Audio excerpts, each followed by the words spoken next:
अक्षय बहुत ही ज़्यादा दुखी और उदास रहता था। उसे लगता था कि वो इस दुनिया का है ही नहीं। अक्षय एक अनाथ बच्चा था। उसे लगता था उसे अपने माँ बाप के बारे में कुछ भी नहीं पता था। उसकी परवरिश एक अनाथ आश्रम में हुई थी। कॉलेज ख़त्म होने के बाद अक्षय ने वो अनाथ आश्रम छोड़ दिया और उसने रहने के लिए एक छोटा सा घर रेंट पे ले लिया। अक्षय सुबह से लेकर रात तक जॉब करता और फिर रात से लेकर सुबह तक सोता रहता था। अक्षय को अपनी लाइफ बहुत ही ज़्यादा बोरिंग लगने लगी थी। वो अपनी लाइफ से बहुत ही ज़्यादा परेशान हो चुका था। एक रात अक्षय अपने कंप्यूटर पे कुछ काम कर रहा था। तभी थोड़ी देर हो चुकी थी, लेकिन तभी उसके मोबाइल फ़ोन पर किसी अननोन नंबर से कॉल आया। नंबर जाना पहचाना नहीं था, इसलिए सबसे पहले तो अक्षय उस कॉल को इग्नोर करके उस नंबर को ब्लॉक करने वाला था। लेकिन पता नहीं क्यों उसका दिल किया कि वो उस कॉल को रिसीव करे, और उसने कर भी लिया। उसके बाद अक्षय ने सुना तो सामने से एक लड़की उससे बात कर रही थी। उस लड़की की आवाज़ सुनकर अक्षय ने पूछा कि कौन हो आप और आपको मेरा नंबर कहाँ से मिला। इस पर उस लड़की ने ठंडे लहजे से कहा कि मैं एक हेल्पलाइन से बात कर रही हूँ। उस लड़की की वो मधुर आवाज़ सुनकर अक्षय ने बड़ी ही गहराई से सोचते हुए कहा, हेल्पलाइन? कैसी हेल्पलाइन? और आप मेरी क्या मदद कर सकते हो? तो उस लड़की ने कहा, क्या आप अपनी बोरिंग ज़िंदगी से परेशान हैं? क्या आप खुशियों की तलाश में भटक रहे हो? उस लड़की की ये बातें सुनकर अक्षय ने हैरान होते हुए पूछा, लेकिन आपको इन सब बातों के बारे में कैसे पता? तो सामने से उस लड़की ने मुस्कुराते हुए कहा, तो हमने सही इंसान को कॉल किया है। उस लड़की ने आगे से कहा, अगर आप अपनी इस बोरिंग ज़िंदगी से छुटकारा पाना चाहते हो तो हमारे बताए हुए एड्रेस पर आकर हमसे संपर्क कीजिए। इस पर अक्षय ने कहा, ठीक है जी, प्लीज़ आप अपना एड्रेस मुझे बताएं। उसके बाद उस लड़की ने अपना एड्रेस अक्षय को बता दिया और फिर कॉल कट कर दिया। अगले दिन अक्षय रात के 8 बजे उसी एड्रेस पर पहुंच गया जो एड्रेस उस लड़की ने बताया था। उस अंधेरी और सूनी जगह पर आकर अक्षय बहुत ही ज़्यादा गहरी सोच में डूब गया, क्योंकि वह जगह एकदम सुनसान थी और वहाँ पर एक वीरान सूनी हवेली के अलावा और कुछ भी नहीं था। आखिरकार ये कहाँ पर बुलाया है मुझे उस लड़की ने? शायद मुझे उस हवेली के अंदर जाना होगा, क्योंकि इसी हवेली के आसपास तो दूर दूर तक चारों ओर जंगल के अलावा और कुछ भी नहीं है। काफ़ी देर तक सोचने के बाद अक्षय ने विचार बनाया कि इस हवेली के अंदर जाना चाहिए। अक्षय ने जैसे ही दरवाजे के पास जाकर दरवाजे को खटखटाने के लिए अपना हाथ आगे बढ़ाया, वैसे ही उसने देखा कि वो दरवाज़ा अपने आप खुल गया। जैसे ही दरवाज़ा खुला, उसमें से चमकती हुई रोशनी आई।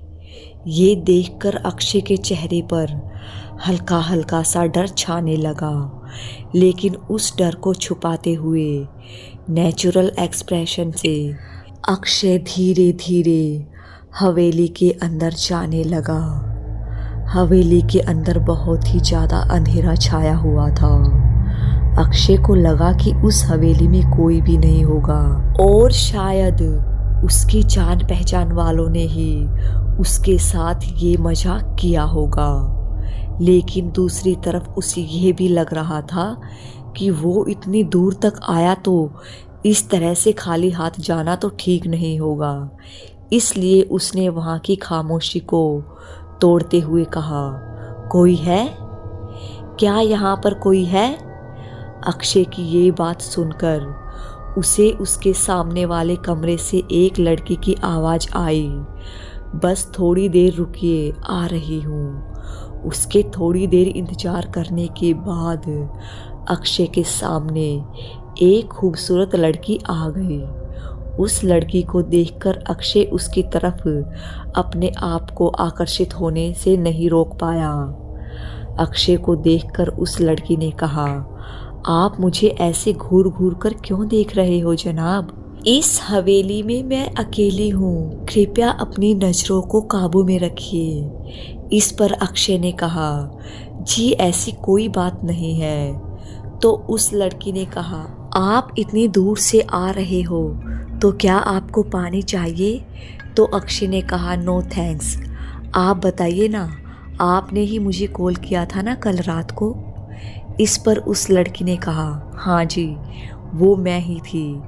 अक्षय ने कहा, लेकिन कॉल करके आपने मुझे इतनी डरावनी और सुनसान जगह पर क्यों बुलाया है? उस पर उस लड़की ने कहा, क्योंकि मैं बचपन से ही यहाँ पर रहती हूँ। इस पर अक्षय ने कहा, आप यहाँ अकेले कैसे रहते हो? क्या आपको डर नहीं लगता? उस लड़की ने कहा, बिल्कुल भी नहीं, क्योंकि अब अकेले रहने की आदत हो गई है। अक्षय ने कहा, कहीं यहाँ पर कोई चोर या डाकू आ गया तो? इस पर उस लड़की ने कहा, आएगा तो क्या होगा, एक तो वो मेरे हाथों मरेगा या फिर मैं उन्हें खा जाऊंगी। उस लड़की की ये बातें सुनकर अक्षय को कुछ समझ नहीं आ रहा था, इसलिए उसने हकलाते हुए पूछा, जी क्या मतलब है आपका? तो उस लड़की ने कहा, मैं एक डायन हूँ और इसलिए कोई भी इंसान मेरा कुछ भी नहीं बिगाड़ सकता। उस लड़की की ये बात सुनकर अक्षय के चेहरे पर वो डर साफ साफ दिखाई देने लगा था, जो बहुत देर से उसने अपने अंदर ही अंदर छिपा कर रखा था। अब वो लड़की अपनी शातिर मुस्कान से अक्षय को घूरे जा रही थी। उसे देखकर अक्षय सोचने लगा, मुझे लगा ही था कि इस लड़की में कुछ ना कुछ गड़बड़ जरूर है। शायद मुझे इस पुरानी हवेली को देखकर ही समझ जाना चाहिए था। अब तो ऐसा लगता है कि मैं यहाँ से जिंदा वापस नहीं जा पाऊंगा। अभी अक्षय कुछ और सोच पाता, उससे पहले ही वो लड़की जोर जोर से हंसते हुए बोली, अरे मैं तो आपके साथ मजाक कर रही थी। अगर मेरा घर इस जंगली इलाके में है तो क्या मैं भूतनी ही हूँ? इस पर अक्षय ने कहा, ओह आपने तो मुझे डरा ही दिया था।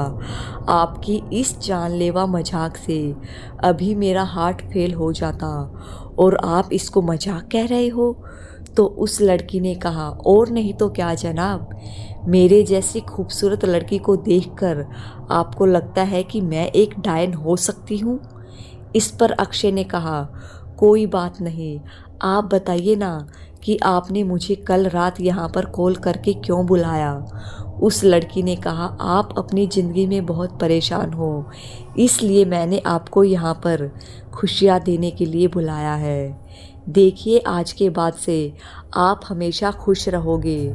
उस लड़की की ये बातें सुनकर अक्षय के दिल में कुछ कुछ ख्याल चलने लगे। अक्षय उस लड़की की तरफ आकर्षित होता चला गया। उसकी खूबसूरती को देखकर वो धीरे धीरे अंदर से बहकने लग गया था। अक्षय की हवस भरी नज़रों को देखकर वो लड़की समझ गई थी कि उस वक्त उसके मन में क्या चल रहा था। इसलिए उस लड़की ने अक्षय से आराम से कहा, देखिए मैंने आपको यहाँ काम से बुलाया था, प्लीज़ आप मेरे अकेलेपन का फ़ायदा उठाने की कोशिश मत करिएगा। यह सुनकर अक्षय होश में आ गया और उसने उस लड़की से कहा, जी आप गलत समझ रहे हो, आप सेफ हो, डोंट वरी। अक्षय की ये बात सुनकर उस लड़की ने चैन की सांस ली। उसके बाद अक्षय ने पूछा, जी मैं इस खराब ज़िंदगी से बहुत ही ज़्यादा उब चुका हूँ, तो प्लीज़ क्या आप मुझे कोई तरीका बताओगे जिससे मैं खुश रह सकूँ? इस पर उस लड़की ने कहा, सिंपल है, अगर ये ज़िंदगी आपको ख़राब लगती है तो आप मुक्त हो जाइए इस ज़िंदगी से। उस लड़की की ये बात सुनकर अक्षय को लगा कि वो फिर से मजाक कर रही है, इसलिए उसने ठंडे लहजे से कहा, जी प्लीज़ देखिएगा, अब आप कोई मजाक मत करना। वैसे अब बहुत रात हो चुकी है और मुझे अपने घर भी जाना है। इस पर उस लड़की ने कहा, देखिए इस बार आप गलत हो जनाब, इस बार मैंने कोई मजाक नहीं किया है, मैं आपको सीरियसली कह रही हूँ। उस लड़की ने आगे कहा, अगर आप अपनी ज़िंदगी से परेशान हो तो इसे ख़त्म करना ही बेहतर है, क्योंकि ऐसे घुट घुट के जीने से अच्छा है कि मौत ही आ जाए। उस लड़की की ये सारी बातें सुनकर अक्षय के चेहरे पर बहुत ही ज़्यादा परेशानी दिखाई देने लग गई थी। यार, इस लड़की से मैं अपनी समस्या का हल पूछने आया था और ये तो मुझे कुछ और ही सलाह दे रही है। ऐसा सोचकर अक्षय ने कड़क लहजे से कहा, ये क्या कह रही हो आप? उस लड़की ने कहा, सही तो कह रही हूँ मैं। बचपन से ही आप चुनौतियों से भागते हुए आए हो। हर मुसीबत का सामना करने से पहले ही आपने हार मानी है। इस पर अक्षय ने कहा, वो जो भी हो, प्लीज आप मेरे मैटर में मत पड़ना, मैं अपना देख लूँगा। प्लीज फिलहाल तो आप मुझे जाने की इजाज़त दीजिए। ऐसा कहकर अक्षय वहाँ से जाने लगा, लेकिन उस लड़की ने उसे टोकते हुए कहा, अक्षय जी, आप यहाँ आए थे अपनी मर्जी से, लेकिन मेरी मर्जी के बिना आप यहाँ से बाहर नहीं जा पाओगे। अक्षय ने उसकी बातों पर ध्यान नहीं दिया और वो आगे बढ़ने लग गया। अक्षय ने बाहर जाने का मन बना तो लिया था, पर लेकिन वो हवेली थी ही इतनी बड़ी कि वो उसके अंदर से बाहर जाने का दरवाज़ा ही भूल गया। उसे याद ही नहीं आ रहा था कि वो कुछ देर पहले किस दरवाजे से अंदर आया था। इस वक्त अक्षय खुद से बहुत ही ज़्यादा नाराज़ था। यार, ये कौन सी मनहूस घड़ी थी जब इस अनजान लड़की का कॉल आया और मैंने भी पागलों की तरह क्यों इसकी बात मानी और यहाँ ऐसे ही आ गया। ये सब सोचते सोचते अक्षय उस घर से बाहर जाने का रास्ता खोजने लगा। बहुत देर तक घूमने के बाद भी अक्षय उस हवेली से बाहर जाने का रास्ता बिल्कुल भी नहीं ढूंढ पाया था। अब अक्षय काफ़ी ज़्यादा थक चुका था और वो एक जगह आकर बैठ गया था। यार, ये लड़की कौन है? कहीं ये मायावी हवेली तो नहीं? और कहीं वो लड़की सच में एक डायन तो नहीं है? अभी अक्षय और कुछ सोच पाता, लेकिन तभी अचानक उसे अपने सामने एक कमरा दिख जाता है और उस कमरे से लाल रोशनी निकल रही थी। उस कमरे को देखकर अक्षय उसकी तरफ भागने लगा, क्योंकि अब वहां जाने के अलावा उसके पास और कोई चारा नहीं बचा था। कुछ देर बाद अक्षय उस कमरे में चला गया। वहां पर जाने के बाद अक्षय ने अपने सामने का नज़ारा देखा तो उसके डर की सीमा पार हो गई और उसे अपनी आंखों पर यकीन ही नहीं हो रहा था, क्योंकि उसके सामने वही लड़की एक डायन के रूप में खड़ी थी। उस डायन को देखकर अक्षय बहुत ही ज़्यादा डर गया। अभी वो वहाँ से भागने ही वाला था कि तभी अचानक उस डायन ने अपनी लंबी चोटी की मदद से उस दरवाजे को कस के बंद किया। ये सब देखकर अक्षय बहुत ही ज़्यादा डर चुका था। अक्षय को देखकर उस डायन ने कहा, क्यों रे, पहले तो तुझे अपनी ज़िंदगी पसंद नहीं थी, लेकिन अब उस ज़िंदगी से छुटकारा मिल रहा है तो अब तुम मौत से भाग रहे हो? इस पर अक्षय ने डरते हुए कहा, मुझे माफ़ कर दीजिए, मैं मरना नहीं चाहता। मेरी ज़िंदगी कैसी भी हो मुझे बहुत प्यारी है। इस पर उस डायन ने कहा, नहीं रे, तेरी किस्मत में इतना ही जीना लिखा था, क्योंकि आज की रात तेरी आखिरी रात है। ऐसा कहकर उस डायन ने अपनी चोटी की मदद से अक्षय का गला कसकर दबाया।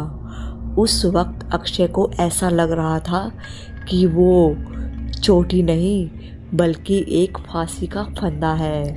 अक्षय उस चुड़ैल के चंगुल से खुद को छुड़ाने के लिए काफ़ी देर तक झटपटाता रहा और खुद को डायन के चंगुल से छुड़ाने की कोशिश करता रहा। लेकिन कुछ देर बाद ही अक्षय ने अपना दम तोड़ दिया और फिर उस डायन ने उसको अपनी चोटी से आज़ाद कर दिया। उसके बाद डायन ने अपने नुकीले दांत बाहर निकाले और वो अक्षय की लाश को कचर कचर करके चबाने लग गई। कुछ देर बाद उस डायन ने अक्षय की लाश को खाकर ख़त्म कर दिया और फिर वो एक साधारण लड़की के रूप में बदल गई। उसके बाद वो एक कमरे में चली गई और किसी को अपने फ़ोन से कॉल लगाने लगी। कॉल लगते ही हेलो मिस्टर रवि सक्सेना, सामने से आवाज़ आई। हाँ बोल रहा हूँ। डायन ने कहा, क्या आप अपनी ज़िंदगी से परेशान हो और हमेशा खुश रहने के तरीके ढूंढते रहते हो? रवि ने कहा, हाँ जी मैम। तो डायन ने कहा, रवि जी, हम एक हेल्पलाइन से बात कर रहे हैं जो इंसानों की सारी परेशानियां दूर कर देते हैं। डायन ने आगे से कहा, अगर आपको भी अपनी ज़िंदगी में बहुत सारी खुशियों की तलाश है तो आप हमारे ऑफिस में आकर हमसे मिल सकते हैं। पर रवि ने कहा, हाँ जी मुझे इंटरेस्ट है, प्लीज़ आप मुझे अपना एड्रेस बताएं। उसके बाद डायन ने उस इंसान को अपना एड्रेस बता दिया और फिर कॉल कट कर दिया। फ़ोन करने के बाद वो डायन अपने असली रूप में आ गई और वो अपने अगले शिकार का इंतज़ार करने लगी। तो दोस्तों, आप लोगों को ये कहानी कैसी लगी है कमेंट करके ज़रूर बताइएगा। कहानी अगर थोड़ी सी भी पसंद आई हो तो चैनल को सब्सक्राइब, वीडियो को लाइक शेयर करना न भूलिएगा।